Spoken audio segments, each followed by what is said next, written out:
In today's breaking story, investigative reporters are dishing some juicy dirt on Donald Trump's role on The Apprentice, and I have the full story for you next. But first, why is this important in the year 2024? After all, the show ran from 2004 until 2017. It's relevant today because Trump's mega appeal can be traced to the enormous boost he received from all of that TV exposure. During Trump's term as president and near re-election, I can recall saying sarcastically to anyone who would listen that there's a certain kind of voter who will vote for whoever they've seen on their television the most. And although I said it sarcastically, I wasn't really being sarcastic. When The Apprentice aired on NBC, I can recall being a fan of the show. I was actually neutral on Donald Trump at the time, but I found the ingenuity and dramatic failings of the contestants to be very compelling. And then my opinion of Donald Trump changed in a flash.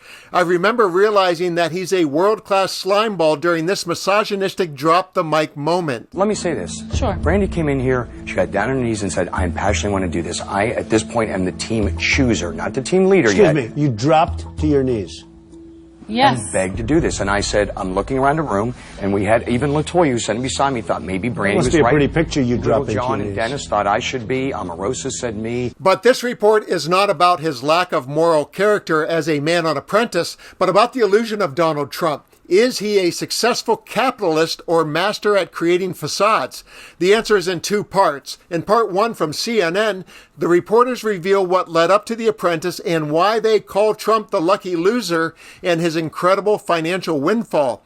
And be sure to stick around for part two as it reveals the reality of the reality TV show. Russ Putner and Suzanne Craig are now out front. They are the authors of Lucky Loser, How Donald Trump Squandered His Father's Fortune and Created the Illusion of Success. Look, the title is Lucky Loser because he lived a life. He was born lucky. He was born into a wealthy family, and he also had a father with connections in the real estate industry. He went into it, and he inherited hundreds of millions of dollars from his father. So that's just luck right there. But the second piece of luck that we write a lot about in the book is The Apprentice. It's a meeting of Mark Burnett.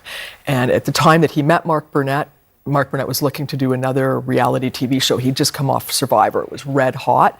And he was looking to do sort of the Survivor in the city, and he wanted to do The Apprentice. And Donald Trump was having a lot of things going wrong financially. The casinos is one of them. He was not doing well, and Mark Burnett tapped him for the show. And that show, you think you're a host of a reality TV show. How could you make so much money?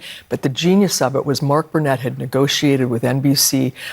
Mark Burnett would get the product placements money. So there's a Coke can on the table. If Coca-Cola has paid for that, Mark Burnett gets the money. And The Apprentice was this runaway hit with Madison Avenue, and all of these corporations were paying huge monies. And we got huge money. We got the financials, not just of Donald Trump's tax returns, but of the show. They were paying $2, $3, $4 million an episode to be on that show, and Donald Trump got half of all of that. So he got that rush, and then he got all these licensing deals after it. It was incredible. So that was the background, and now consider this the bombshell. And yes, as you may have guessed by now, it was a facade like the world has never seen before. First up, MSNBC reports on how bad the Trump Tower was as The Apprentice set, and then CNN reports on how bad Donald Trump was as The Apprentice host. What is staggering to a lot of folks who remember Trump in the 80s and 90s is that even in The Apprentice years, it's like completely castles built. It's a paper tiger, right? The Apprentice offices are the offices that The Apprentice is going to film in are so shabby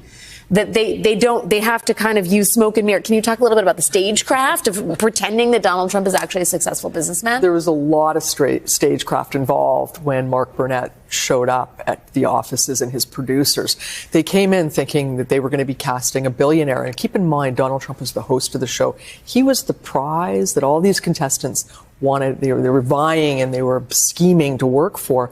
And the producers showed up and they found chipped furniture and they said the carpet smelled.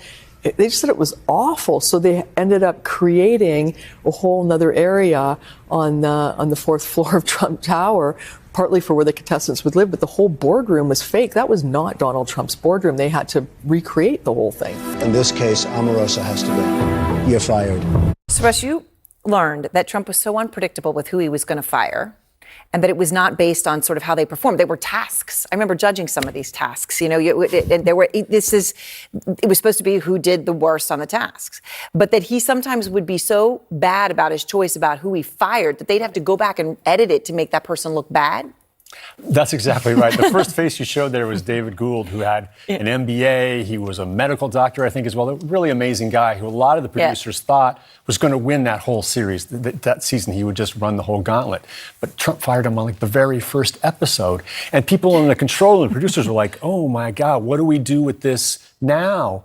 But they had this other moment, because it was entertainment, not reality, that, oh my gosh, this is really great, because this is so unpredictable. So that quality that was really bad for him in business was solid gold on this show. And then they would just re-edit everything to make the David Goulds look. Back to the title, Lucky Loser.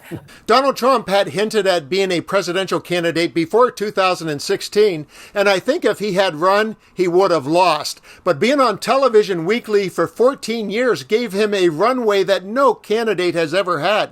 He had a weekly platform to present himself as a decisive, successful business leader. He would call it building the Trump brand. He honed his publicity-generating superpower and got to control narratives through the show, skills he later applied to his political life. And most important to the Trump presidential brand, he got to appear as an authoritarian monarch while literally rolling over the fate of those there to kiss his ring. A scenario that has repeated itself many times in the political arena. But finally, it appears that enough Americans are willing to say the emperor has no clothes, and his mega reign and the facade are coming down. I'm Dan. Thanks for watching, and let's continue to occupy democracy together.